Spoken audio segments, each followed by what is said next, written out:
Good evening. Welcome to Psychic Coffee Shop. I'm Aeson Knight, and of course, with tonight is Techie Joe. How are you, darling? I'm doing great. How are you this evening? Evil. Plain and complete evil. We don't have a guest tonight, so it's going to be me and Joe talking about some things that's been on our minds lately. Well, absolutely, because I was surprised. I was like, wait, we don't have a guest? Yeah. Like, what do we do? How does it work? I don't know. I'm so confused. Yeah, you're fine. We'll be fine. We can do this. We've done this for ages. It's been a fun week so far. Absolutely. Hey, Brenda. Hey, Devin. Yes. Hello, Brenda. Hello, darling. Devin, how are you? So there's been some things I've wanted to talk about, but we haven't gotten time to. Okay. And then there was news like DeSantis, ended his campaign for presidency. Bye-bye, DeSantis, and your white cowboy boots. Back to Florida you go. I don't know. Part of me would just, as much as he has done to Florida. I know. I just hope he doesn't register to run for governor. Oh,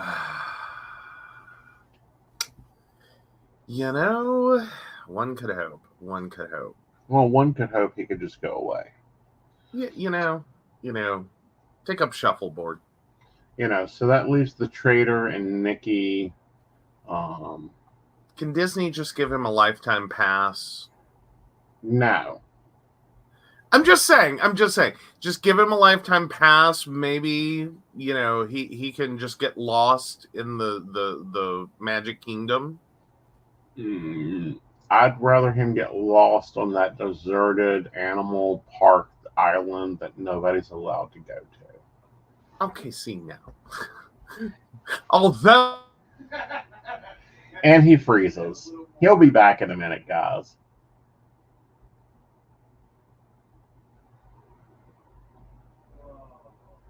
Hello, Joe. Oh. There we go.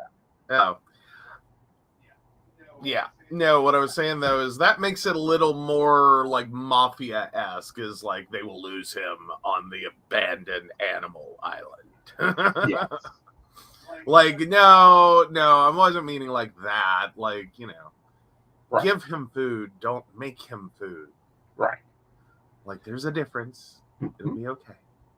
You can pick. It's interesting. Right now New Hampshire is having its primary. And Nikki Haley is neck and neck with the traitor. And I don't know. I know we talked about this, but I don't know if we talked about this on air or if we talked about this at the dinner table. Okay.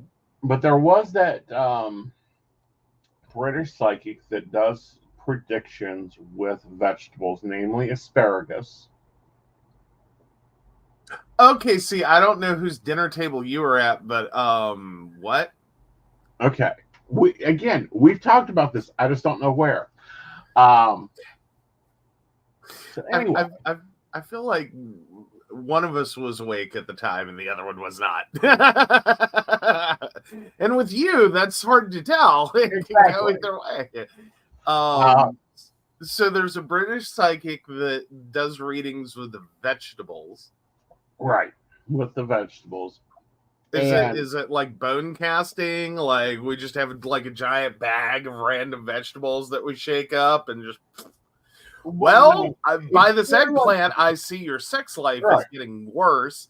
But this carrot tells me, like, what are we talking about here? Anyway, here we go. Okay. Yeah, Brenda's like, I miss this person. See, these are the things that Aeson reads, talks about, and goes, oh, that's interesting, Well, you bring up stuff at some of the weirdest moments. Like that sounds like one that as I watch the food approach our table, you drop. And it's like, yeah, that sounds really interesting. Yeah. You know, I my first love is bacon. Like, right. Well, here's her information from a story in 2022. You're gonna have to pronounce that UK name. oh, 1 second. Let me get this up over here. So, Mystic Veg, psychic who correctly foresaw Brexit. Prince Philip's death, makes predictions for 2022. A 65-year-old woman who uses asparagus to see the future has made predictions for 2022. Jemima Packington is a popular name in psychic circles for her unusual style of predicting the future using asparagus. Mm-hmm. The fortune teller is also known as Mystic Veg, has become famous over the years because many of her predictions have been very accurate. Right. The 65-year-old, the world's only asparamancer, has convinced many people of her abilities after correctly predicting events like Brexit, Harry and Meghan Markle stepping back from the royal family, and Prince Philip's death. She has prophesied other things as well.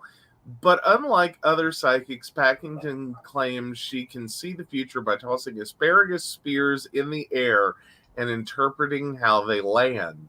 Now she is, so it is bone casting, basically. Basically. All right, there's the updated article in private box. Okay, let's swing over. The asparagus reader, the asparamancer. Yeah. Hello, Miss Hoodie. How are you? So that would make it asparamancy, correct? Since we're just throwing letters and words together. Exactly. Oh, Brenda's like, I have to go read about this woman. So peering into the future is a funny, precarious thing. Some people attempt to do so by using a crystal ball, while others use tarot or tea leaves. However, one woman from Somerset in the UK attempts to predict the future in a method that involves asparagus. Yes, the green vegetable that... Hey, where are you finding this article? Like, that is not appropriate language for an article. But yeah, we all know what asparagus does to our pee. Thank you very much. Oh my God. Oh, yeah, so Jemima is what I'm going with. It may be Jemima.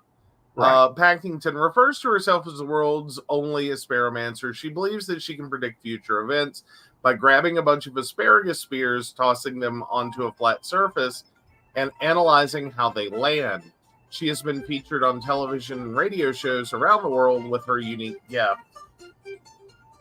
Y'all, if you're a client calling me now, I don't know what you are thinking. My apologies. I thought my phone was still in work mode. There we go. All right. So she's been featured on television and radio shows around the world with her unique gift. So she has been reading asparagus in this way since she was a child, following the footsteps of her aunt who reads tea leaves. My technique has not changed, and I still cast the asparagus spears and interpret the patterns in them, she told the Daily Mail. Seeing the patterns for me is instantaneous. Possibly that is because of years of practice. Right.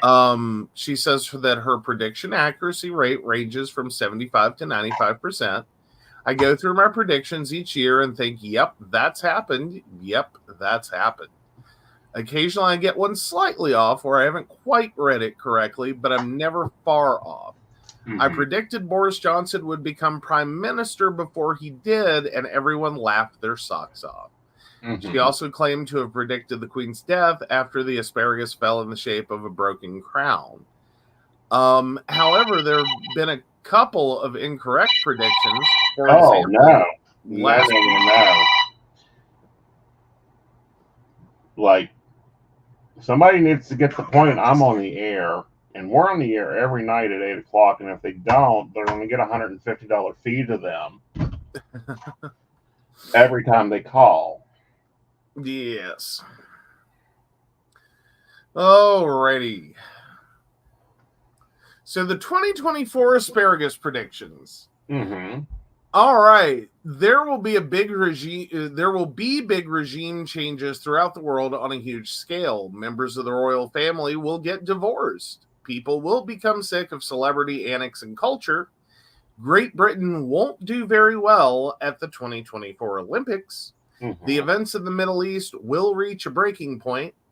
There will be a death among world leaders, and the United States will get their first female president. Public figures will be revealed to have profited from illegal activities. A bunch of rich television personalities will lose their jobs.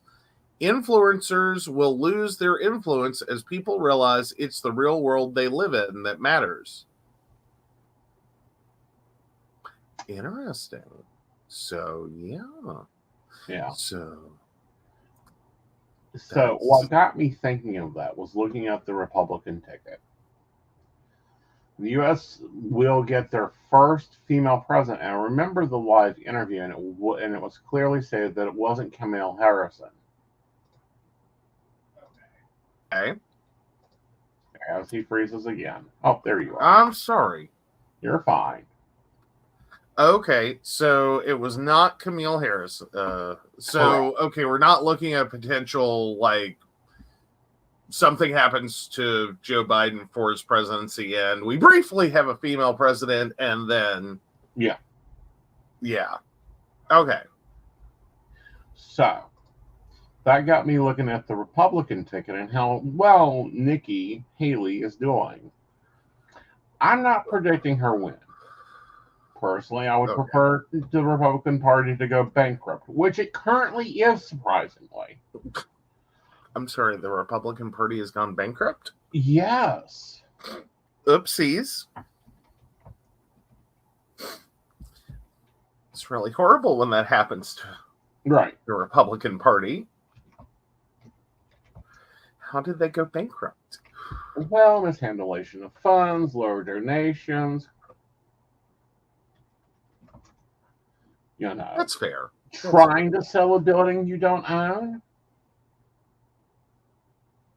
Okay. Interesting. Yeah. Like, forgot you didn't own it, or like... No, tried to sell it because they thought they owned it.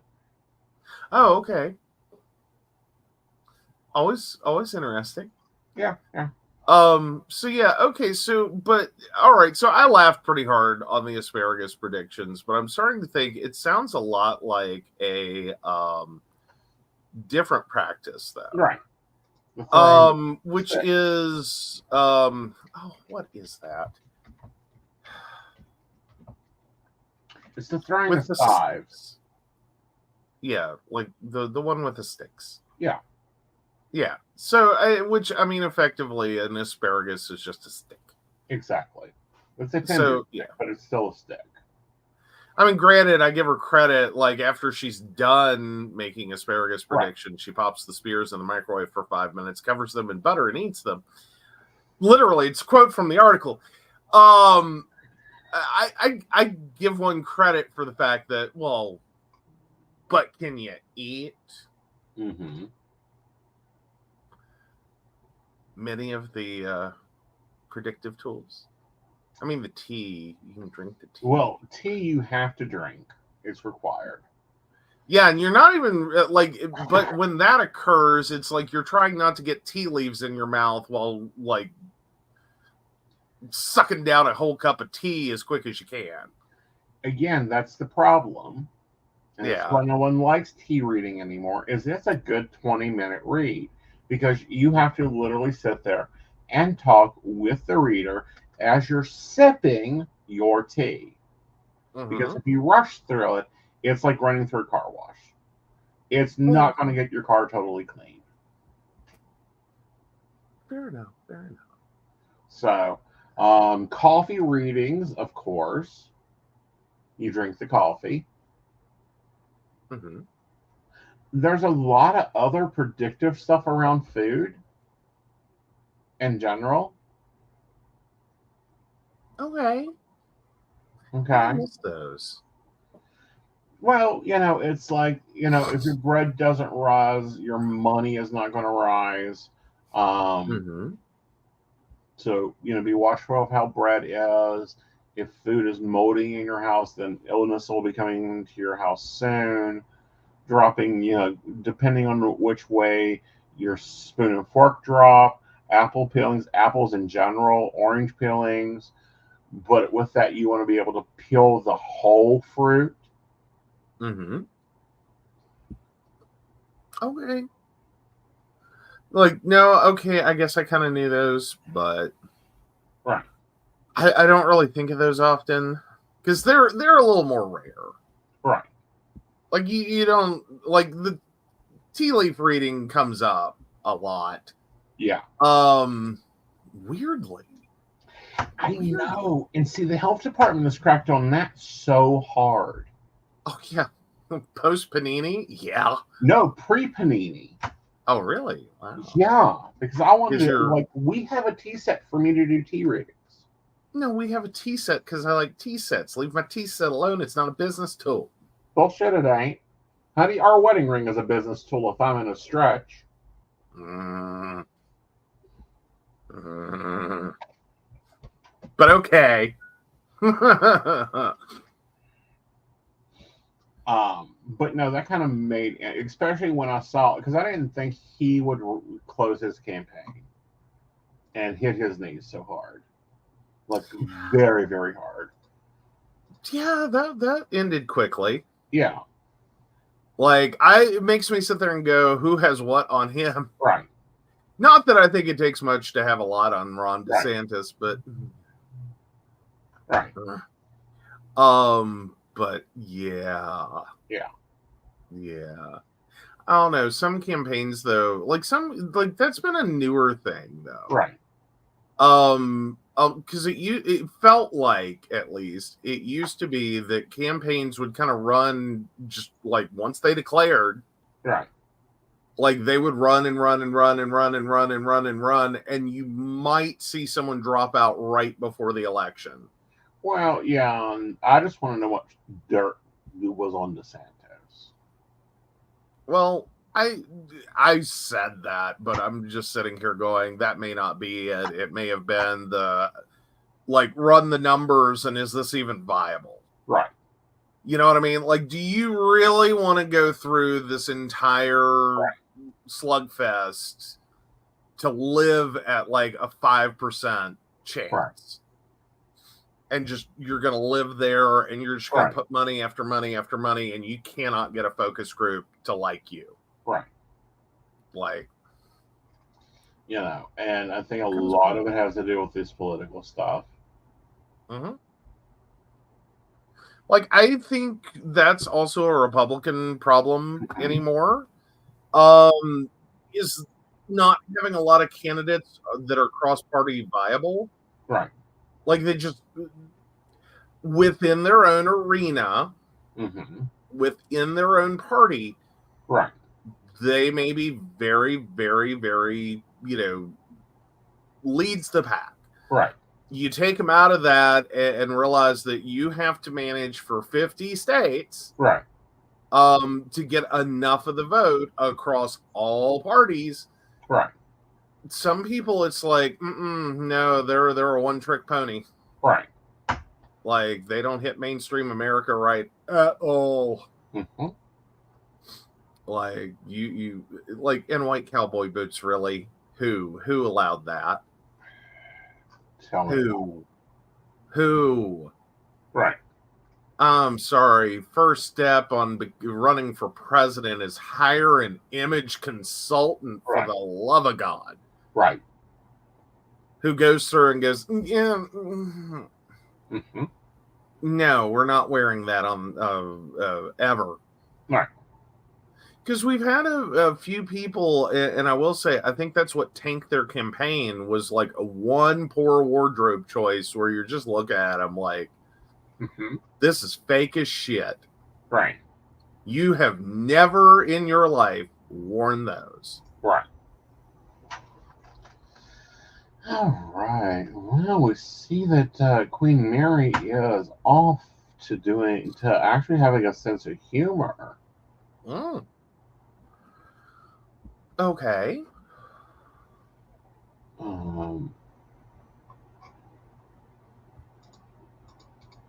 It feels weird saying Queen Mary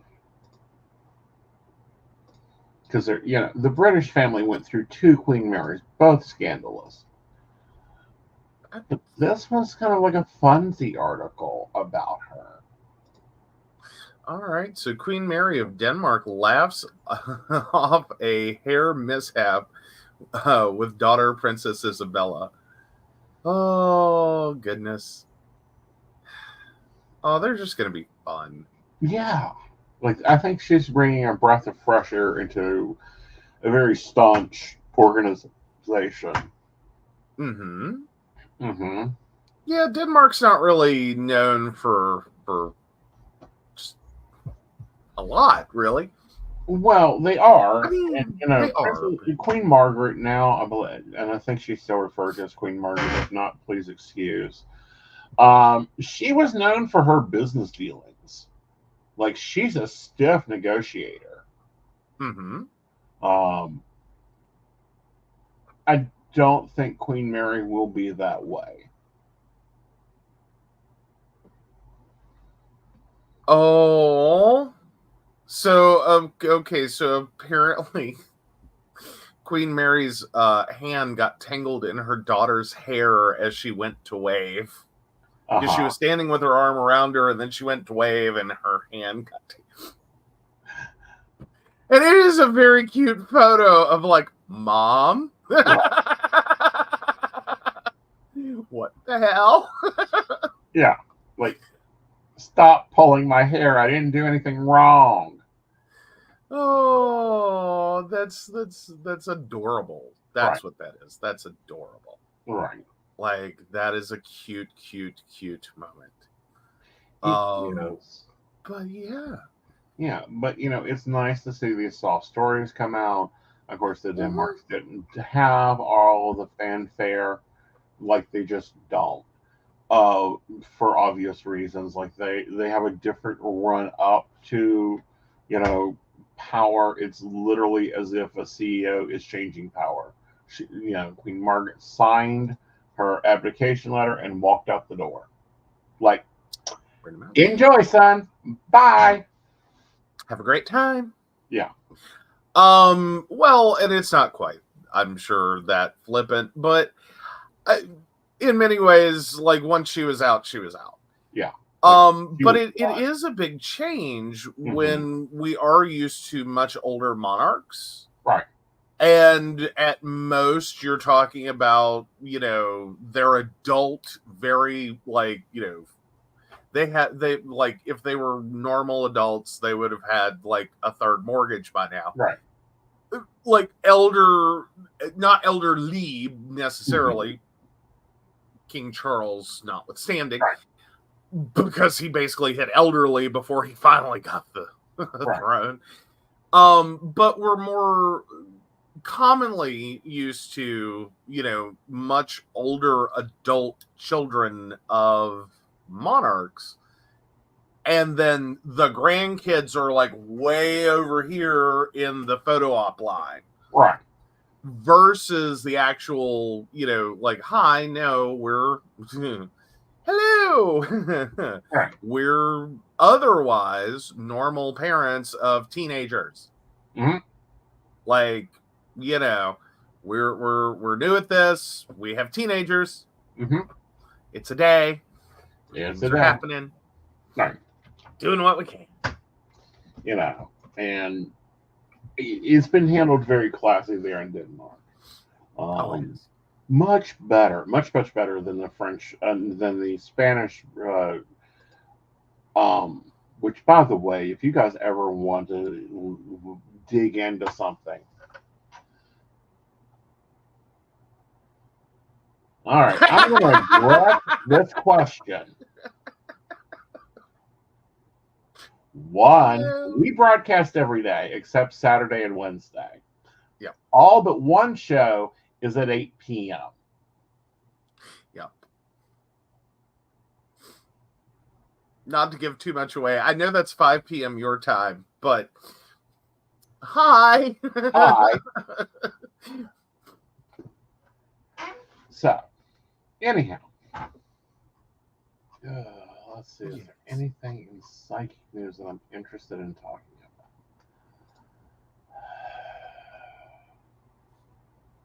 about? Do we have psychic news? I'm checking. Like, and there's Hi, Regina. Yeah.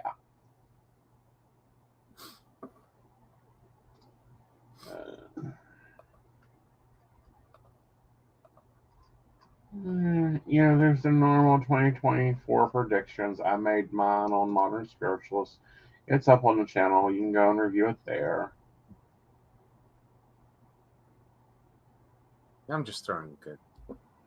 Yeah. Now I'm just throwing words at out there just to see, like, do we have a good psychic murder? But come on. Well, I've been waiting for an update on that case. Like, slow. Oh, that's from July. Come on, guys. Like, psychics are being very calm. Right. Ooh. So let's see what, Regina would like to know, do you still love her because she loves you? Hello, Regina. Love is a strong word. Ooh. Okay, in his defense, he gets salty when anyone makes his phone ring during the show. And I'm not mad. I don't hate you.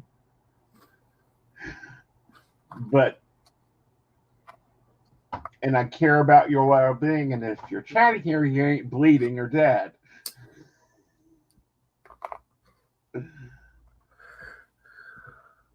We are always happy for that. Right. Bleeding and dead is never a preferred state of client being. Right.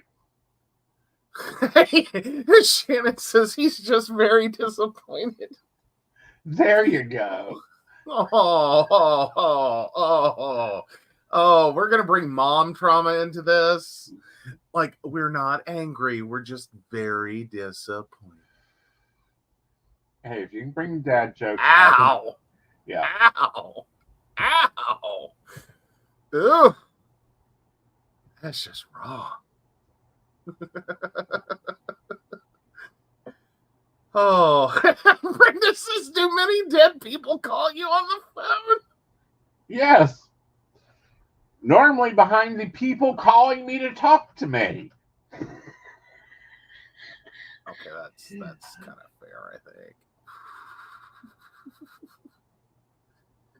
Oh, goodness. Hey. Let's take that.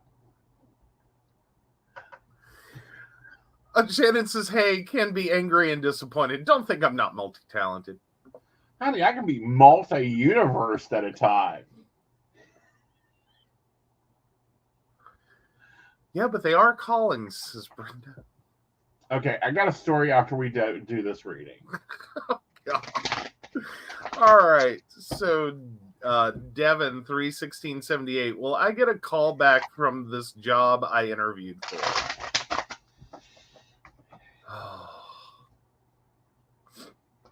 Well, two stories actually,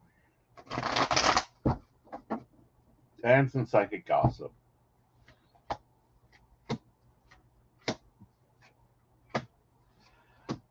Yeah. All right, so of course you get a call back from them. You're going to want to take that job. However, you've got other opportunities coming in at the same time, Devin. And I can't tell which one you're choosing. So when we're looking at it, you're going to hear back from them within 5 days.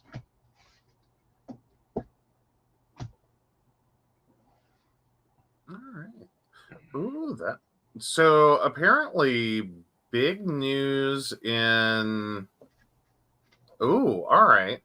So I think I found a fun one to talk about at least. Okay.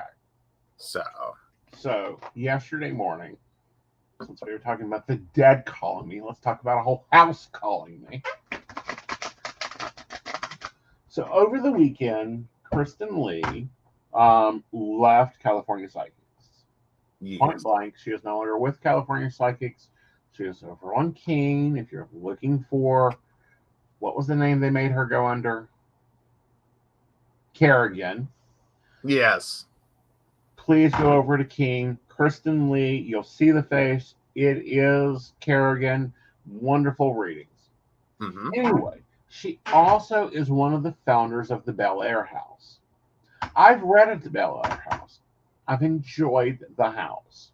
Not a lot of people do. A lot of people see demons and a lot of other things. And I'm like, it's a house. It has a house spirit. It can throw things around. Why it cannot dust, I don't know, but we'll have a discussion with it when I get there. And we need a birth date. Yes, Regina, we do need a birth date. I know we know, but still month, day, and year. Right. So with that, I couldn't sleep Monday morning. Not because I was worried about her, just in general. So I go flipping through. And I start hearing this piano music. And I'm like, I know this damn song. Flipping through. And guess who's live on TikTok? Kristen's live on TikTok. She does lives every Monday at 9 a.m. They're real interesting. She talks paranormal. She talks psychic. She talks life coaching. And of course, she's multi-tailed and multi-talented. Mm-hmm. So she's talking about the Bell House and all this. And finally, I had to ask her, how's the piano? Rando freaking question, not part of the conversation going on. Mm-hmm. And she goes, oh, it's doing fine, but people are starting to leave money there. I'm about ready to have a discussion with the house about the house's money because, you know, the garbage thing needs replaced, a window needs fixed. There's always something a house needs. And Right. I'm just like, the house says fix it. It wants new paint too. Always fun conversational topics for a house. Exactly. You know, a house, especially a house that has spirits. But, you know, she was talking about some of the crazy crap that goes on there. So anyhow, make sure to check out Kristen Lee on TikTok at 9 a.m. except for Sunday. She's taking Sunday off. Especially if you're looking for Kerrigan. She is over at Keen. Yes. Keen got Kerrigan from California Psychics. Yeah. Kerrigan is Kristen Lee on Keen from California Psychics. I know, that's what I said. I know, right? Come on, man. Now, I will say that was an interesting wake up, though. Yeah. Because I kind of ended up sleeping just a touch on Monday morning. And I woke up while the live stream was going on. And I was like, Kristen, if you're watching, please don't take this the wrong way. But my thought was, what in the hell has occurred that not only is Kristen, because I thought this was private, like as in a client booked an appointment for 9 a.m. Uh-huh. What in the world is going on that not only did he not wake me up for this client appointment, which is interesting, but also, like, how bad does it have to be to get Aeson to take a 9 a.m.? Uh-huh. All right, I will define those terms. We will go into Aeson for Mystic Computers. For a 9 a.m. phone call, your site better be down. Someone better burn your house down, and you can't remember your password to get into your access points.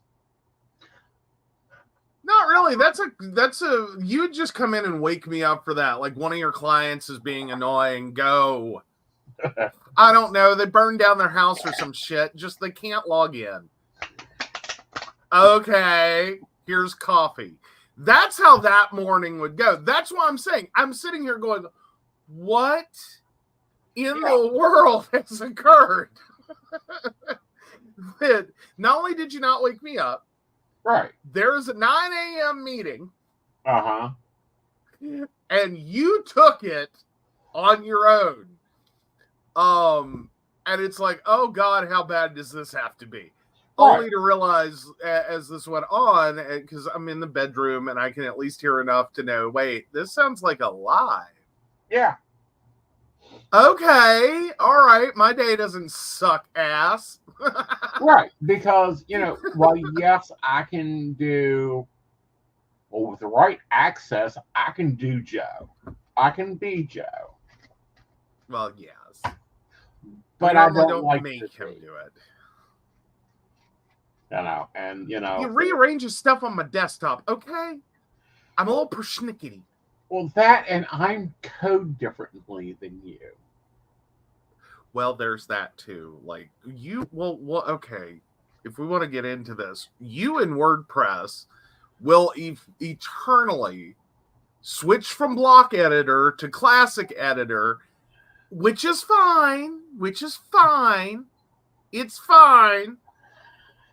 Except I use the block editor, so when I have to jump back into this page eons from now, I'm all of a sudden going, why is it in classic? Right. And I have to take what you've done, convert the blocks, and then make sure it converted intelligently and didn't go kaboom, because blocks conversion doesn't always work. Right. Sorry, that's legitimate. That's not about you. That's about WordPress. Right. And then so that I can work with it. Right. Because none of the client's other pages are in classic. Right. And I try to stay away from classic personally because WordPress has its moments with classic. It's not always a bad thing for events calendar and stuff like that. It's fine. It works great. But when it comes to pages, it can sometimes allow you to do things. Mm-hmm. And the reason that it sometimes will break block conversion, not because of what you've done, but I've seen it happen, is that WordPress will let you do things that aren't stable in classic editor. Right. And it'll just take it. Uh-huh. But then when you try to do the exact same thing in blocks, it goes kaboom because it's unstable. No, Regina, we waited on you. Well, not only that, but I hand code. I am open a notepad, HTML, open bar, HTML, blah, blah, close bar, blah, blah, blah. And I will sit there and hand code the whole document. And then I have to go find it. Yeah, because I use Notepad++. It's a developer thing. Highlight my text, do the things. Mm-hmm. Let me do the things. And it's an experience when I'm looking at it later, and it's because again, there's a lot of things that you can do with code, and they are beautiful, wonderful things. Right. But you almost do straight linear code. Right. And it gets really hard for me when I'm not, because I break mine up. Right. Because I know it's going to shrink wrap it back together when it actually executes, and it'll be fine. Because it'll machine read it. But for my own sanity, I have to segment it and break it up and I use comments. And yeah. It's fun. Yeah. So sometimes when you've coded stuff, I have to sit there and just stare at it and be like, okay, where are my breakpoints? Like, let me just go through and clean it up first, put all my little breakpoints in and reorganize it. Okay, now I can read it. Right. Like, I do it because I'm notorious for not properly closing. Uh-huh. I will open a tag perfectly. I will close it, maybe. So if I do it in a specific format, I can catch it when I screw up. Usually it's when I have to keep doing the same tag over and over and over again. Right. But no, I don't. I've gotten to a point in my life that I don't have to code anymore. Like, I don't have to go in there and deal with a fire unless there's a fire. First of all, and I've been burned in it. Exactly. You know, there's problems on my website that I haven't fixed yet. Why I haven't fixed them is because I'm like, he can do it. Which, I mean, technically, my burned in a fire risk factors are lower than his. Debatable on the candle magic, but anyhow. Now that's true. You're going to kill us all with candle magic. But anyhow. All right. So let's get to Regina's reading. No, I want to finish what I'm saying. And then we'll get to Regina. Okay. But no, I'm not mad at anybody. I, however, have controlled and restricted my stress levels. So Joe's taking care of Mystic. I'm taking care of Aeson Knight Industries. You know, for now. Why I'm doing stupid 7 med passes a day. Now we can get to her question. Alrighty, so Regina 7456. Will I get the job I'm applying for right now?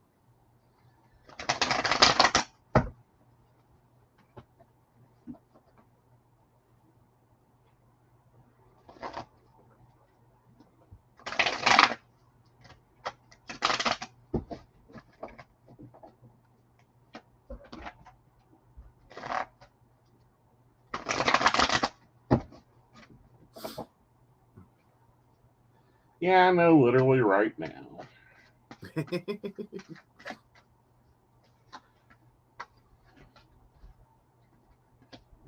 Oh, Wheel of Fortune.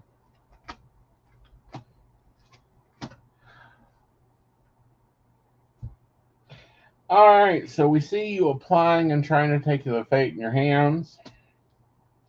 However, people are looking at how you're handling things and your balanced emotions. You're going to have to watch your overload. If you can handle what you can handle, great, but you're going to have to use your wisdom and scheduling skills. You remember the Queen of Wands, she's got 14 planners. All of them are laid out by color code and source material. That's what you're going to have to handle to keep care of everything.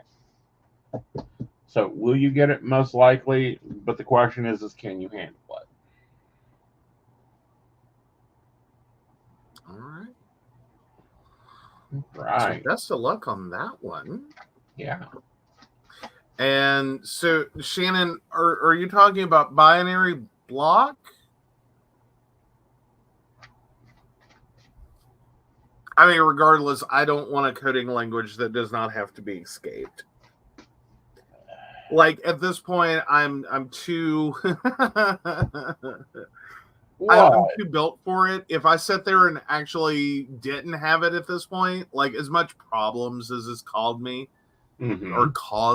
over the years, at this point, I've learned that it's the first place I should look for my mistake. Right. Because I know me, and I will start it properly.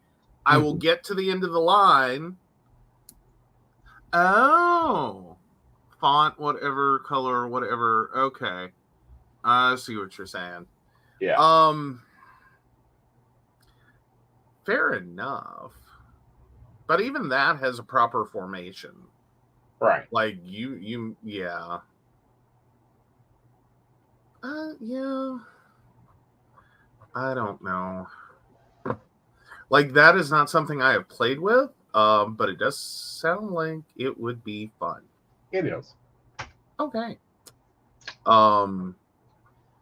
Yeah, that's old Keen crap. Oh, ew. Yeah, before they allowed us to have HTML. Oh, if you put it in the right order, you don't have to put the slash font in the font. Okay. Right. Nice. Birthday hoodie. Yes. Like, it's been a while since you took some readings on the Psychic Coffee Shop, isn't it? It has been, but I'm having fun with it. Like, Now, I am going to point out that this Thursday, Miss Hazel will be joining us, as long as baby's good, and we're going to be dishing about the psychic industry. Yes. All right. So Tantrum in a Hoodie 2282. Aeson, can you do a quick dream interpretation? 3 puppies, golden retrievers. Mm-hmm. One ran, one I held up and it peed all over me. One I was afraid to pick up, but did and loved it, but couldn't keep.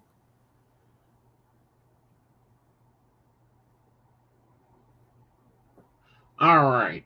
So 3 puppies are 3 decisions. The one running off is telling you, nope, that's not the path for you. The one peeing all over you is all the emotions you're going to have to deal with that if you make that choice. The one you held and loved but you couldn't keep is the one that's going to be a decision, but it's going to be a decision that you ain't going to be able to hold with. Let's break that down, put it in some real world situations. All right. So let's say you're thinking about taking a diet and you've had this dream. So one thought is you go vegetarian. Well, that's the one that goes darting away like, fuck no, we ain't doing vegetarian. We ain't going vegan. I can't do that. That's too many freaking formulas for me. Have you heard of our Lord and Savior Bacon? Exactly. Chris P. Bacon. Yes. Okay.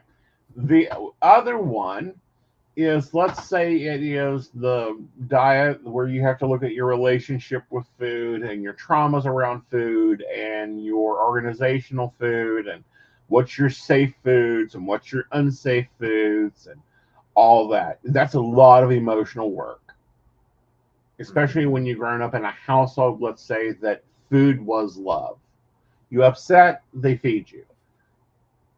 You have a birthday, they feed you more.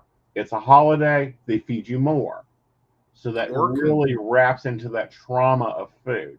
So you have to work through that puppy pissing on you of emotions and that tagment there. And the one that you love, but you had to not hold on to, is maybe like, let's say it is the pineapple diet where you have to eat a pineapple a day and that's it.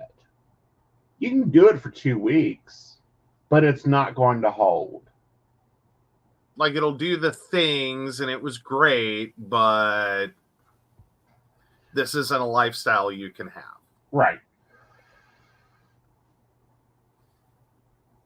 Fair enough. Of course, I want to go back to the first one, or to the emotional one. Right. You may also, like, there's also the inverse of that, where like food insecurity was a constant part of like your childhood. Mm-hmm. And like 6 of one, half a dozen the other. Some people have really strong relationships with food because it was the cure-all for everything. Right. And mm-hmm. Some people have really strong emotional reactions and emotionally eat because they didn't. Right. Like, there was no food. Mm-hmm. So either which way that one goes. Like, right. And, that kind of leads me into something. And thank you, Hoodie, for this. Look at your relationships to things, your relationships to money, your relationship with food, with anything. And we'll unpack those suitcases. It's really interesting. There was a study I was reading recently that the therapists were looking at the relationships with food and finances and body weight index. And as the person was going through therapy and began repairing and unpacking those suitcases, their life began changing. And it wasn't because of anything they were doing other than cleaning up the suitcases they were carrying around. Mm-hmm. And the personal relationships connected to those. Oh, yeah. Yeah. Like, and I think that gets a lot into, like, displacement theory. Mm-hmm. And I may be using the wrong words. But it's when you have a, like, strong emotional reaction to one thing. Right. But you, like, suppress it, deny it, ignore it, don't touch it, don't play with it. Right. And then it pops up somewhere else in your life, totally right. unconnected. Seemingly, right. Like, you can have poor self-esteem or, like, a poor, like, body image, for example. Right. But then get really crazy about money. Right. And it's like you're using the money to fill the void of your personal image issue. Right. And it's like, yeah, you can't throw enough money at your problems with how you view yourself mm-hmm. to feel better about yourself long enough mm-hmm. to actually fix it. Right. Like you have to identify where the problem actually is, mm-hmm. fix it, mm-hmm. and then suddenly people's, like, attitude, like, I'm using money as an example, but, like, if that's where it shows up, like, your issues around money, your insecurities around money, the craziness around money suddenly goes away. Right. Like, and that comes up a lot in, like, hoarding as well. Right. Not always. Like, a fair amount of hoarding actually ends up being, like, a totally different issue. Right. But it can come up in hoarding is that, like, you have an emotional problem over here, mm-hmm. and somewhere along the way it turns into hoarding. Right. And it normally is a loss. Mm-hmm. Like significant loss, like traumatic loss. Right. Some sort of traumatic loss. Yeah, like, it can be traumatic job loss. Right. Like, you know, if you're humiliated out of your career. Mm-hmm. Like, not just your normal, well, you lost your job. Right. But, like, you lost your job in a flurry of humiliation and drama. Right. It can turn into something else entirely. Right. Like, any of the strong traumas can pop out in weird places if you don't deal with them. Right. So, yeah, watch out for that. That's always fun. Just as a side note, not necessarily aimed at her, but... Yeah, not aimed at her. It's just a discussion because... It comes up, and, like, you start looking at people that have, like, really odd things about them. Mm-hmm. Like, really, like, that's super weird. Right. Typically, that's a good, like, snake rattle, mm-hmm. or... on the other end of that rattly sound of mm-hmm. like, that's weird, mm-hmm. you're going to find some, like, really deep, undealt with trauma. Right. And it's surprising how it reflects or pops up into your life. Mm-hmm. Yeah. But it's one of those things, once you see it, you can't unsee it. Mm-hmm. Or at least I can't. Like, and it may not always be that, but that's my first thought. Is right. Like, when someone has really specifics. Right. And I don't mean, like, okay, you're OCD. That's the whole thing. Though there are OCDs caused by other issues. Like, right. You can have a trauma that develops into OCD. Right. But typically, like, really oddball, like, one-off things. Right. Usually there's a trauma that's so disconnected. Right. But then somehow makes sense eventually. Right. But it's like, it's usually bad. Right. Like, you popped a fuse somewhere that has to get reset. Right. But yeah, once you see that and realize that it can happen, Right. oh, it's weird how many people have some really heavy trauma and they're just walking around. Right. Like, it's Tuesday and I'm here, just Right. in the world. It was like, ooh, I don't know. I'm getting to a life point. I think you need to be assigned a therapist at birth, and it should be enshrined in the Constitution. Yeah. Like, just here's your therapist. We'll get you another one if something happens, but here's your therapist. You get one. They live with you. You go with them with one through your life. Right. All right. So what is this you got me? Oh, what is it? Oh. So I just I found a thing because we were looking for things. Mm-hmm. So apparently, Look Into My Eyes is a documentary about New York City psychics. And I was wondering, one, if you'd heard of it. I hadn't. Okay. And two, well, if you haven't heard of it, Mm-hmm. then I guess we have to figure out where to watch it. Right. And then do all the things. Because the article that I found was that Look Into My Eyes review, Lana Wilson's tender and entrancing documentary about New York City psychics will make you a believer. Miss Americana director Lana Wilson returns with another sensitive and surprising film about the relationship between shared performance and private pain. Okay. What's its premise?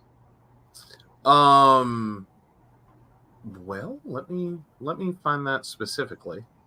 Because I'm on the article. I just happened to see it. It was kind of a grabbing headline. Yeah, it looks like it's at Sundance. Well, yeah, but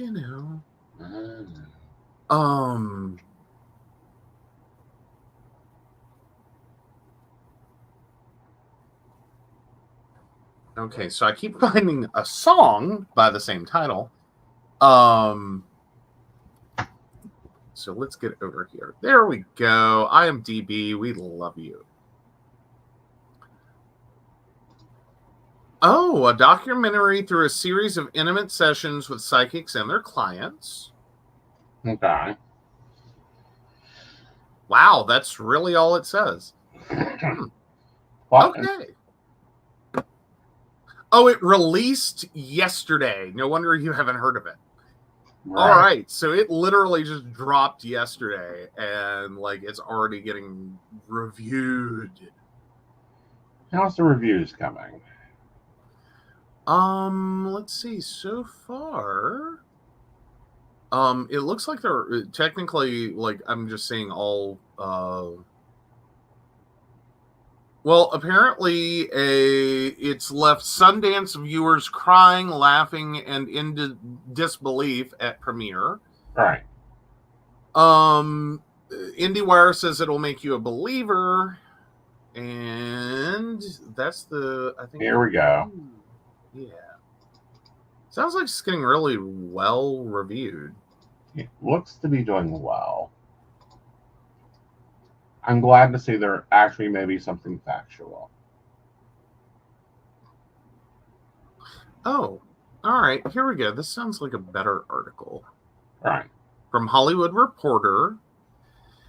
There's a genuinely moving scene at the beginning of the new documentary by Lana Wilson.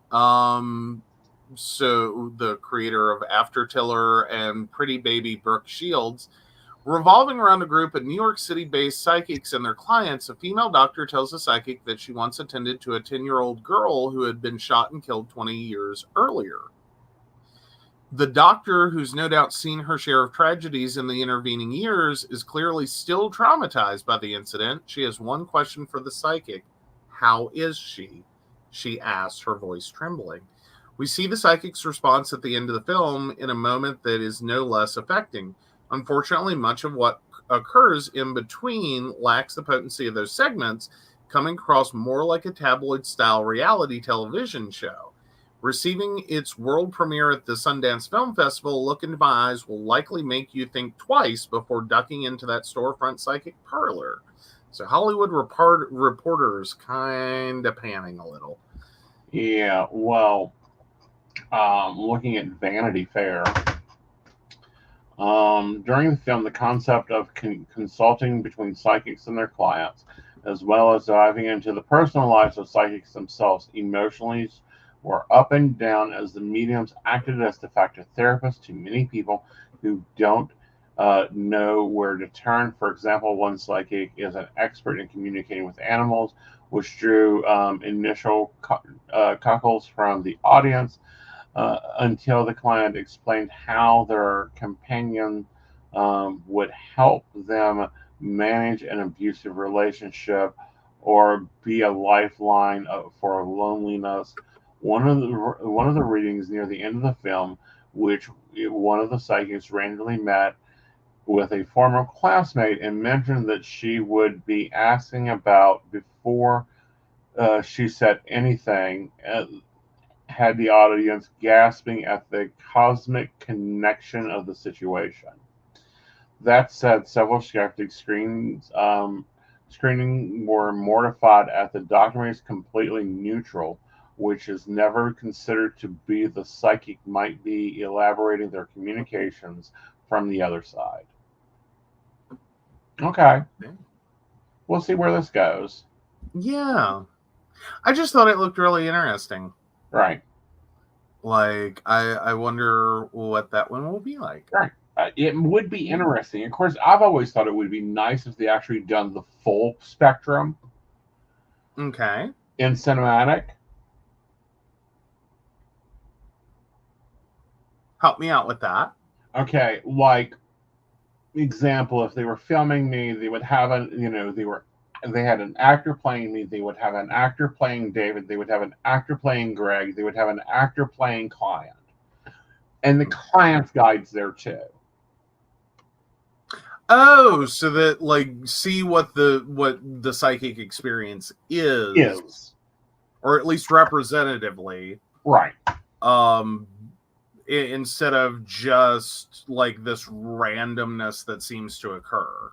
Right, because it's never random. Right. Well, but I mean, there is kind of that moment that if you're just looking at the two-person at the table, like, what was that? Exactly. The best way I can explain is if anybody has ever saw Ghost with Whoopi Goldberg, we need to clarify it. And he's like running the fuck around causing a muck. And she's like, set the fuck down. This isn't how this goes. That's my life. Fair enough. Fair enough. Okay. All right. So Regina has a question here. What do you think about that Uber medium? Uber medium? You mean a medium driving Uber? They need to get their retention up. Hey. Oh, seatbelt psychic. Is that what we're talking about? I think Thomas John. Okay. The seatbelt psychic.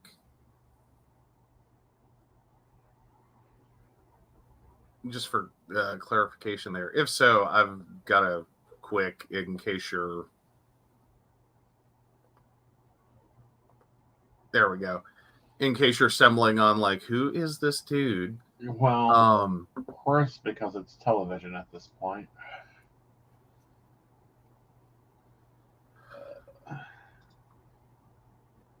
Oh, yeah. So 2018 reality TV show Seatbelt Psychic and the CBS All Access series, The Thomas John Experience, beginning in June 2020. Oh, that was a horrible year to start. While starting a live show at Caesar's Palace in Las Vegas in 2020. Dude, oh, no. Someone needs to get out of mediumship and use the psychic side to be like, not the venture for me right now. Oh, poor dude. Like, Hmm. Like his look. I've never seen him work, so I don't have an opinion on that. Like, I would have to see his work for me to have an opinion, but I'll check that out and follow up. All right. So that's a new one to take on. Like, no, Yeah. I hadn't. But yeah, apparently he's got a. Well, Lifetime has him on YouTube. Yeah. So yeah. Yeah. Oh, it's kind of a dashboard confessional setup. I used to love that. You know, that falls in the category of like, I think I could have liked it if I could have believed it was real, but I never could get myself to the point that I felt like, no, that's real. Yeah. Like it felt too acted, too scripted. Like, let's make sure we're talking about the same show. This was, I believe, an HBO series. They had different drivers in taxis with cameras, filming them the whole way as they're talking with people. Yes, but it was a very short. Like, it was a filler show. Yeah, it was weird. Yeah. I mean, don't get me wrong. I don't think it was a bad show or a horrible premise. I think it was fucking hilarious. I think it was a great blonde premise. that used to drive there, and I loved her accent, and I loved watching her. I don't know. I just kept getting wrapped up in the idea this cannot be real. This has to be scripted. It just has to be. Like, there is no possible way. Right. Like, I don't know. I couldn't get it. Plus, there's also the game show one. Right. Cash Cab, I think it is. Yeah, that one I never liked. That one I also felt was like, you had to have been. Yeah. There is no way you didn't like just pre-screen people and then like, oh, we picked you up randomly. Like, surprise, you're on Cash Cab. Right. Now, here's my thing. It would only be good. I'm looking at this and I have a problem. I have two, actually. Okay. Who's driving the freaking car if he's doing a reading? You know, like, that is one serious question, because you refuse. Yeah. You refuse to operate an automobile while doing a reading. Yeah. Like, you will not take calls and certainly not chats, but you will not take calls while you are driving. Right. Like, you will pull over before you even start this. It's like, hold on a minute. All right, we're good. I can do this. Now, Passenger Princess, you will take calls and chats all day long. Exactly. No problem. Set me up in my seat. I've got a little tray that goes over my lap that I can lay the cards out. Like, I am perfect Passenger Princess. My drink is sitting there. My phone is in its cradle. We're good. But no, he's good. He's good. Reading. He and David are great. Yes. I'm over here driving. Yeah. Everywhere. And you like it. Like, you've now started taking the key from me. Yes, basically. I know, I heard it. It's Tony Berloni. He used it as a self-description, and I just fell in love with Passenger Princess, and I cannot get it out of my head. It lives there rent-free now. Yes. But if you haven't checked him out on TikTok, he is adorable. Right. All right. So, do you have an ammo of the asshole, or are you going to levy to the mouse? You know what? I'm going to let you mouse it. Oh, all right, y'all. Hold on to your keyboards. Yep. I can't make good promises because I tried to look for one and I just All it did right. not look like a good day for it. Yeah, this isn't a good one. Sorry, guys. There are certain ones we cannot take, i.e., not safe for work.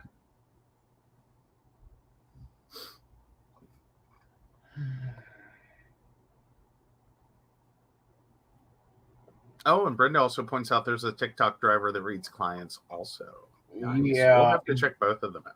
Yeah, like let me check the links out. I personally don't think it's safe. Oh, good question from Brenda. Does David try to co-pilot or navigate any? Oh, he'll navigate. Does this suddenly become touched by an angel where you're like Della Reese showing up in weird ass places like, hi, I don't know why the fuck I'm here. That's occurred.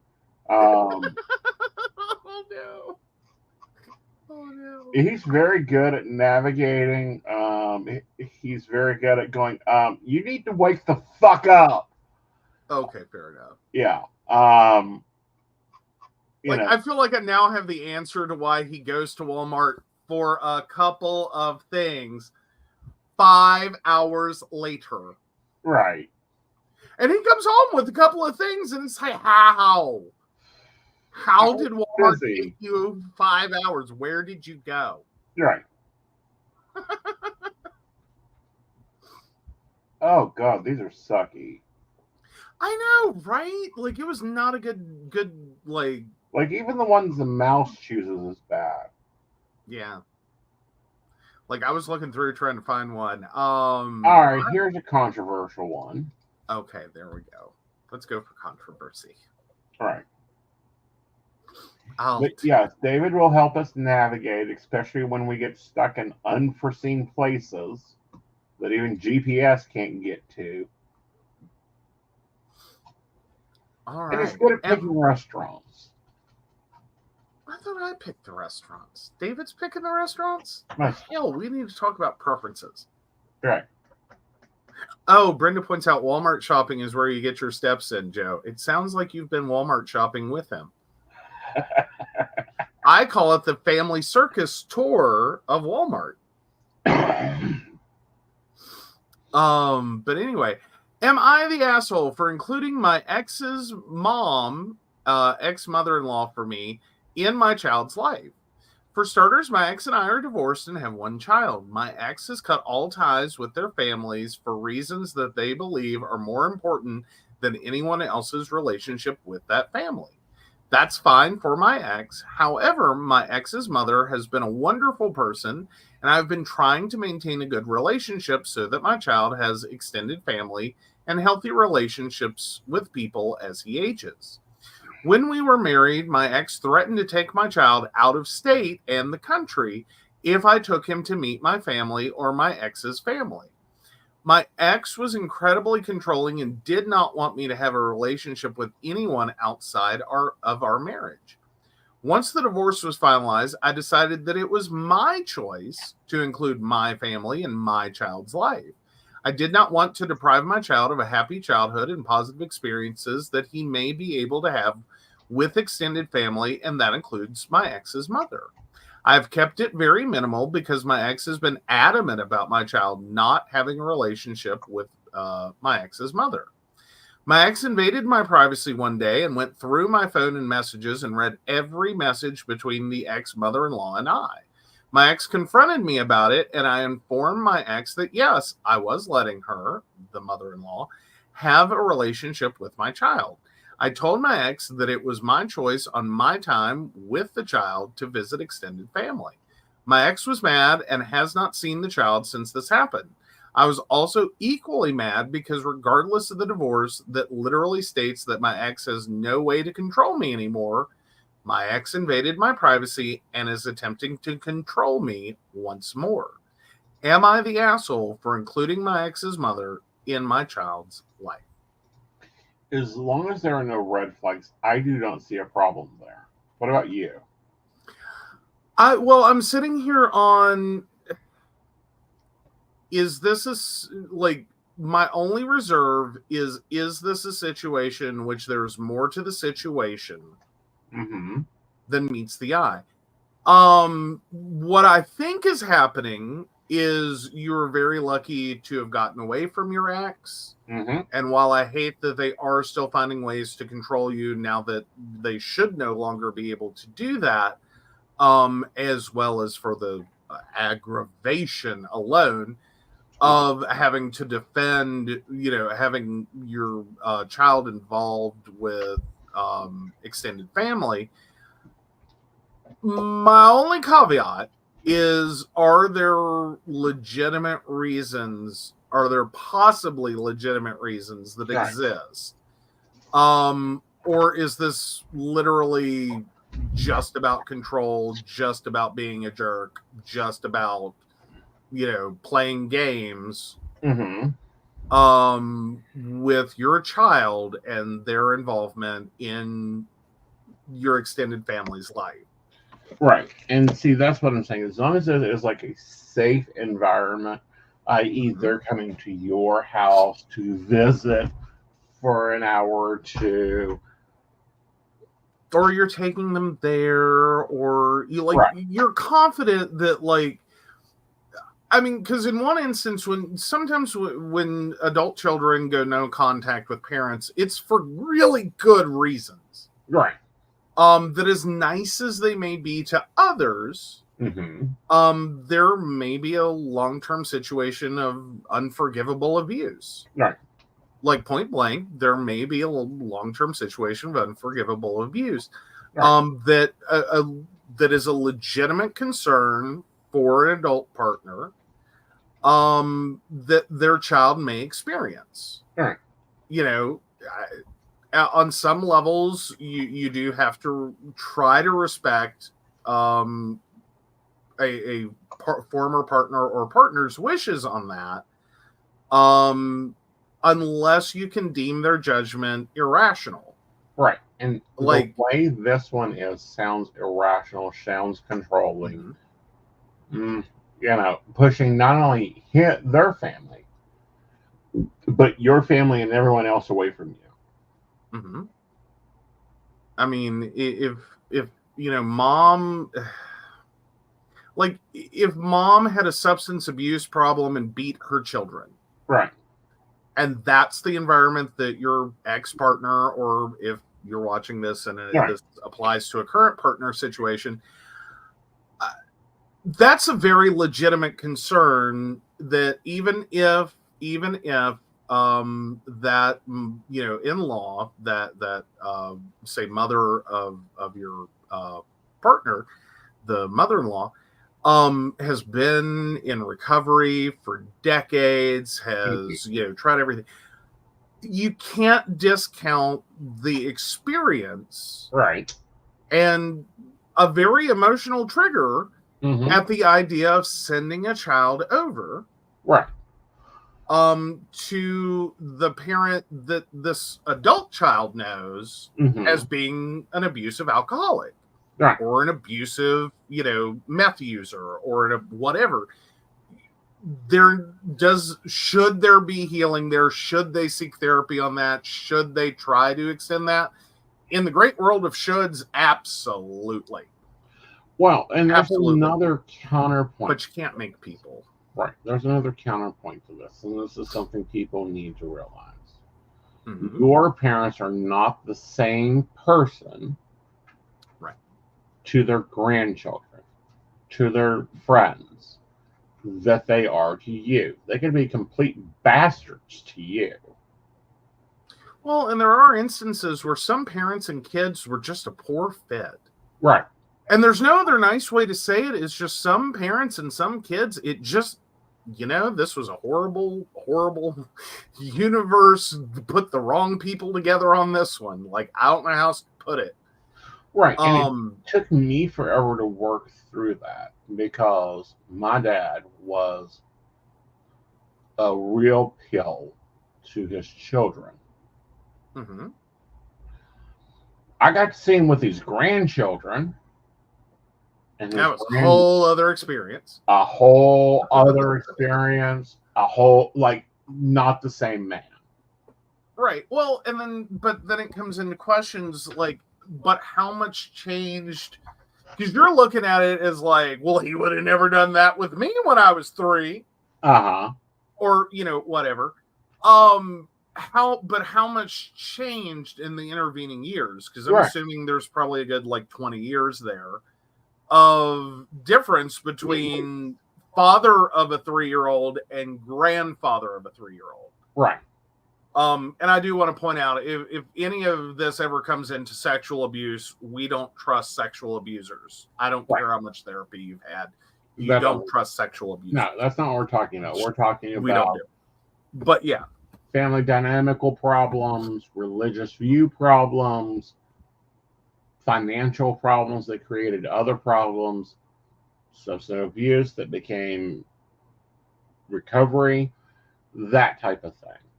But no, people simmer. There are things that, like the invisible, Dad thought the sun set and rose and set with him. There are things that them two talked about, had conversations about, never would have happened.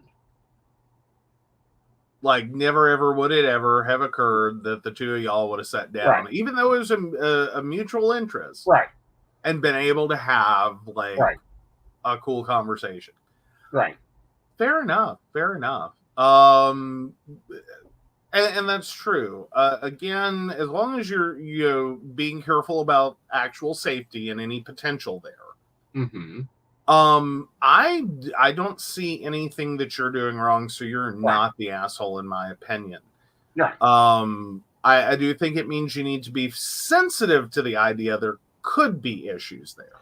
Right, but filter it with a grain of salt and a bottle of tequila. Yeah. Well, I mean, because here's my thing, is that sometimes the people that seem like the craziest have sometimes had some of the worst shit done to them. Right. But... So sometimes it's a complete overreaction to horrible things that have occurred. As in, it's coming out far too aggressive. Right. Doesn't mean that's technically crazy. It's just, it's coming out way too aggressive because words fail. Right. So, yeah. Yeah. All right. Poll is up on Aeson Knight YouTube. Go over there and vote. Your options are, yes, you're an asshole for allowing your ex-mother-in-law to see your child. No, you're not an asshole for allowing your ex-mother-in-law to see your child. Everyone is shitty here, including the mother-in-law, but not the children. Or, that's a deal pickle. I don't know what you do with this to deal with it. Exactly. All right, over to relationship advice. This one's going to hit some Aeson buttons. Brace for impact. All right, so my female 19 boyfriend, male 18, is friends with a girl he used to like. What to do if boyfriend is friends with girl he used to like? I recently found out my boyfriend of a few months is friends with a girl he used to like, and she also liked him back. They talk fairly often, and it made me uncomfortable, so I brought it up to him. I explained it made me a bit upset, and he said what I was saying was totally fair, and he'd stop talking to her. I made it clear I don't want to control him, and if he truly wants to stay friends with her, I understand, as they were friends before we started dating. But he said no, it's fine. He'll never message her first again and just politely answer if she messages first or if he sees her in person, which is understandable. I didn't want him to be rude to her or make her feel like she had done something wrong. I'd also say I had immediately stopped speaking to people I had previously liked or had liked me, which it was wrong of me to presume that was a boundary for us both without talking about it. Anyways, we went home and I was quite upset because we had talked about other problems, so I went straight to sleep. When we woke up, we went on his phone together to watch stuff, and I noticed he had sent her a message maybe half an hour after I'd fallen asleep, just a normal message about some video. I'm not upset that he messaged her. I'm upset that he told me he would not message her again, but then did literally an hour after we had the conversation. It sort of felt like he lied to me. Anyways, I brought this up to him crying, and this time we have properly spoken about boundaries, and I asked him to explain to me what degree he would be in contact with her and how I wish he had just told me he wanted to speak to her instead of pretending he wouldn't. I don't know. I just find the situation a bit weird because I tried to be as blatant as I could about not wanting to be controlling, but he made it seem like he was going to put my comfort over his friendship, which he didn't have to, obviously, but I appreciated him for doing so, but then didn't actually follow through. It does feel like a lot of the time when he's talking, he makes me seem like a first priority, but his actions don't really reflect it, and I'm not sure what to do as I don't really trust what he says. All righty. All this over a comment on a video? Oh, honey, I've seen worse. Oh, okay. Right. You thought it was going to hit Aeson buttons. You've hit my buttons, but go ahead. You need to get over it. Personally, I don't speak to my exes. Joe has a couple long-term friends that are his exes. This ain't even to that damn level. This isn't even exes. Yeah. And like my exes are exes for a reason. Like I can think the world of them, but still simultaneously go, right. Yes, they are right for someone and someone that is not me. Right. Like we tried, it didn't work. Right. I wish you the best. Right. Because you're not a horrible person. It's just right. No, it doesn't work together. Right. With that said, it's not like I talk to a lot like my exes all the time. And most of his exes I know at this point. I even know one of his wives. I'm happy with most of them. My work wife? Yes. Okay. I have the best work wife, but that's another. You do. You do. Point being, this is bullshit. When you get into a relationship with someone, that doesn't mean you get to attach a collar to them, a leash, and lead them away, and put blinders on them, and delete their friends, and delete their social life. That is Stockholm behavior. And it's very controlling, and it's not a good sign. No. Well, for someone who's trying not to be controlling, oh please, this is really effing controlling. Like, and I'm sitting here going, so what makes sense to me is she sent him a video, or he sent her a video for a reason. Earlier in the day, before the conversation occurred. And then there was a commentary exchange, which he was ending. And somehow, in what he had said, you took it to be he was going to cut off all contact and never speak to her again and just ignore her existence anywhere in the world. Even though you clearly articulate that was not what you asked for. That was not what he said at all. Yet somehow was exactly what you wanted that you're now mad that you didn't get. And he had the audacity, right, while you were asleep, to send a message about a video. I'm sorry. Do you just want to put him on a little collar? Maybe get him a little cage in your bedroom so that when you go to bed, you can just put him down? Like you go sleepies?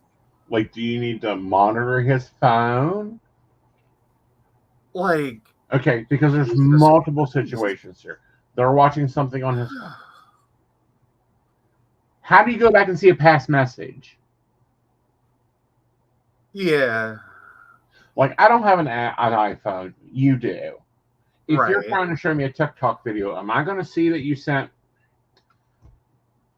XK a message an hour before we went to sleep. I mean, the randomness of things that could occur could technically happen on both devices. And like either you already had the messaging app still up, Mm-hmm. or you did have like another window open, Mm-hmm. and like you were flipping back and forth, and just so happens you see the photo and it's like, wait, what did you say to her? Click. Because you get the little preview like slider thing on both devices to swap between apps. Right. Like that's the only version of this that works in my head, unless it's like you are direct messaging someone on like YouTube. Right. In which case, I don't know, the notification popped. Okay. Like, but that doesn't, like, I don't know, that would be a more detailed moment, but any which way you get there. Right. I mean, for not doing anything wrong by the literal conversation y'all had, dude got in a lot of trouble for not doing anything wrong. Over nothing. Right. I mean, like, hi.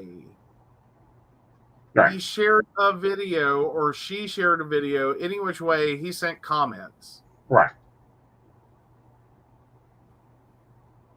Get over it.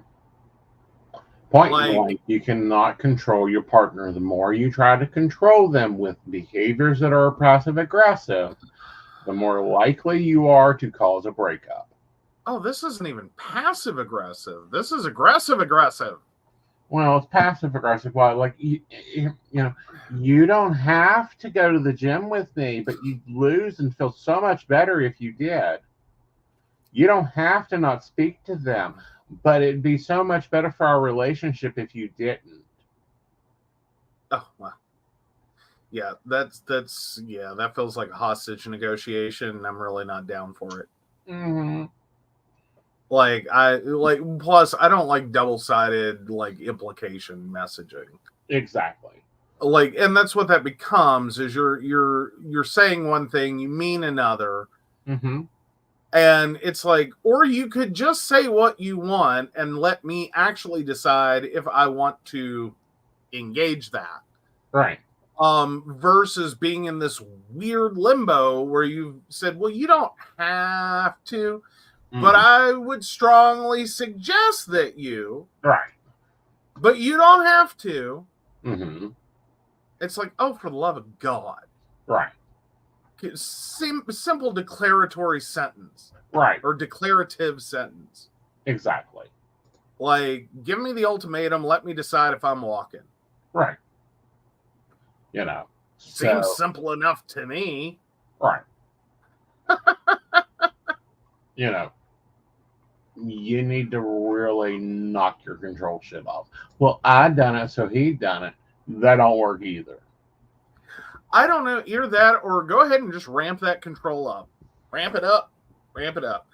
And hopefully learn the lesson. Right. Like, lose the battle, win the war of what it's going to be if you either A, keep doing this in relationships with people who do not understand what you're doing. Right. Or because you're not going to have relationships with people who don't understand what you're doing, they will all get sick of this. I will just about guarantee you. Right. Or, and there's very few people that are going to understand, it's just going to be constant drama and fighting over crap that does not matter. Right. Or learn the lesson that maybe this is a level of expectation that is unwarranted. Like, because I almost want to go at as a woman at 19, who hurt you? Right. That you are at this level. Mm-hmm. Who hurt you? Right. that you think that a simple conversation, not anything real deep, is a threat to your existence, because that's how you're taking it. Right. That, like, the mere idea Mm-hmm. that you're going to talk to someone Mm-hmm. that you might have thought about dating at one point, or you might have liked, that may also have liked you, Mm-hmm. is just going to nuke from outer space. Mm-hmm. You're like, that's a level of insecurity Mm-hmm. that is like, who hurt you? Who hurt you? Right. Like, what the hell happened in your past? Right. Like, no. Not to mention, 19 is a lovely time to learn the lesson. If you have to do this to have a relationship, please tell me what you have. Mm-hmm. You don't. Because this seems like a lot of work. Right. A lot of pain, a lot of suffering, a lot of talking about minutia. Right. Is this really what you wanted? Is this little girl you? Mm-hmm. Is this the life you envisioned? Like, does this align with that? Or were you thinking something a little easier? Right. Like a partner that you feel confident in, that you trust, that could frankly be paraded through a strip club with the best strippers on the planet. That's just going to go, well, that's pretty, and keep walking. Right. You know, like, well, I'm here, there's pretty women. Anyway. Right. Was that maybe more what you thought? Like, and why aren't you living that instead of this, like, hi, I'm going to be on the details 24/7, Mm-hmm. going through your phone, looking for any indication. Right, and let's talk about that. Going through a person's phone, going through whatever, it's just like putting on their dirty underwear. It, in general, don't. Let people have personal devices. Yes. Leave people's stuff alone. Mm-hmm. Like, again, if that's the relationship you want to have, one, I think you need to do that with someone who fully consents.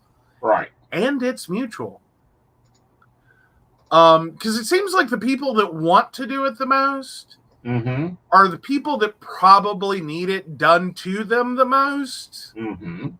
Because it always seems like the person that constantly wants to go through someone's phone is usually the one doing the thing that most requires someone else to go through their phone.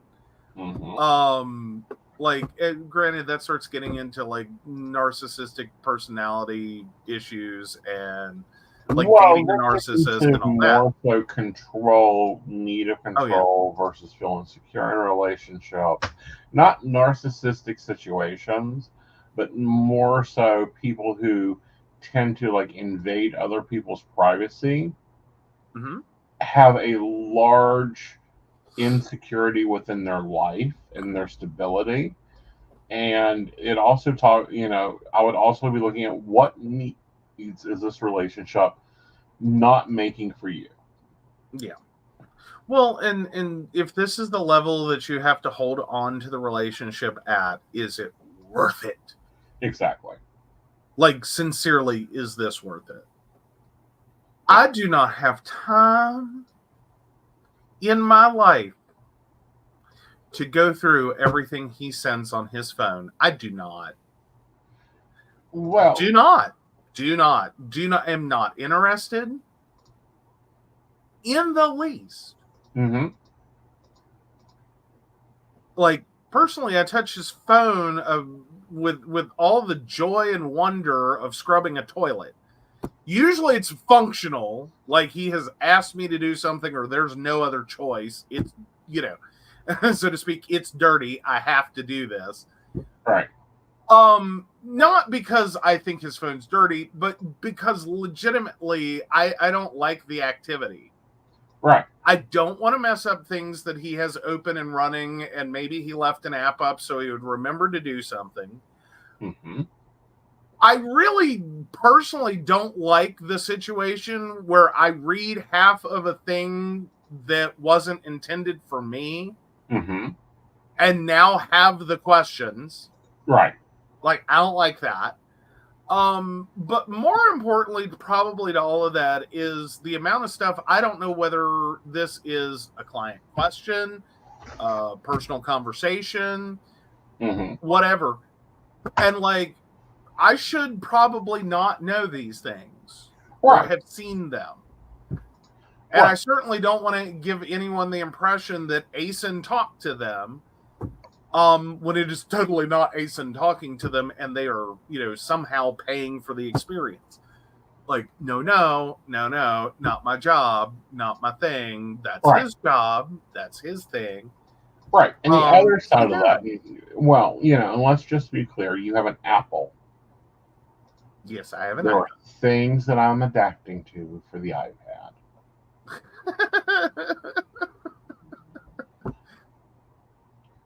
He learned to close apps.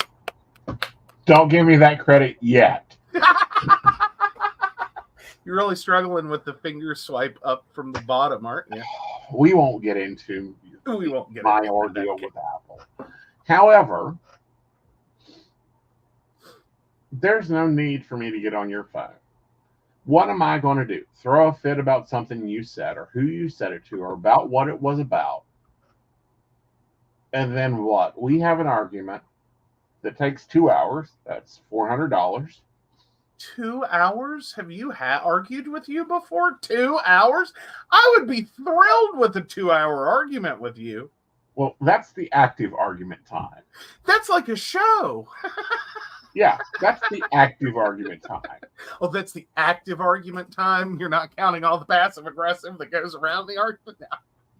I'm not counting the stewing, plotting, deciphering, deciding the conversation, figuring out when, I have the blaring music, the argument. slam doors, No, you never know when Aeson's mad. Never. I don't know what you're talking about. I swear to God, it would all be easier if we just grabbed him an anger tambourine so he could just walk around the house. Sound like a medicine man trying to bring on the storm. Just nah. It would. There's 2 problems with that. One, I have other things to do with my life. And you'd break the tambourine. Exactly where I have the foxglove planted at in the backyard in the middle of January. Mm-hmm. And 2, you'd have to buy one about every 2 weeks. I know, you'd break the tambourine. I know. Or his hand, because I was thinking, well, you could make a tambourine out of titanium. Like, solves the broken tambourine problem. And I guess if you broke your hand, you might reconsider your anger. Not really. That's just going to make me angrier. Fair enough. But anyway, back to the point. Girl, stop it. Like, you really got to stop this need of control. If you want this relationship to last, go make friends with the girl. Yeah. Become her friend.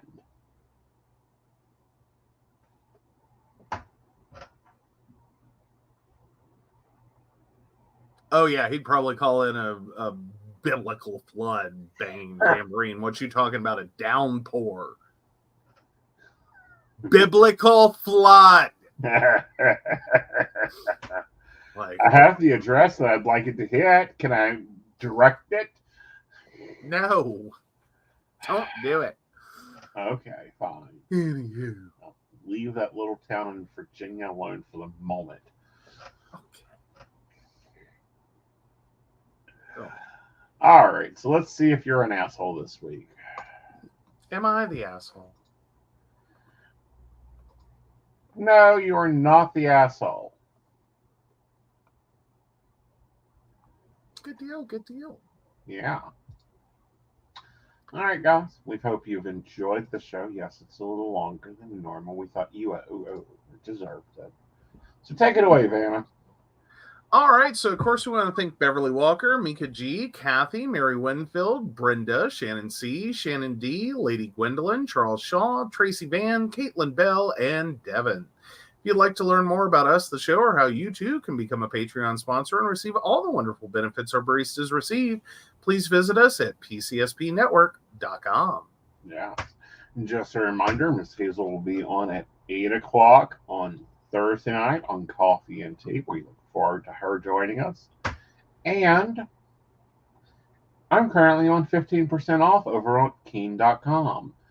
Yes. Until the end of the month, it's 15% off my normal $6.99 rate. So be sure to reach out to me there. Be looking for links in my socials, all the fun stuff there that you can directly connect with me for a discounted rate. And if you're a new client to Keen, they have a few offers. You can either choose to get 3 free minutes free, or you can get 5 minutes for $1. Mm-hmm. Both of those are exclusive offers, plus the 15% discount. Oh, so it all stacks. Yes. Nice. So you can go at $1 for 5 minutes, and then after that, take advantage of that for 15% off, or you can get 3 minutes free, and then take advantage of the 15% off. Sweet. Yes. All right. With that, guys, I'll see you Thursday. Good night. Good night.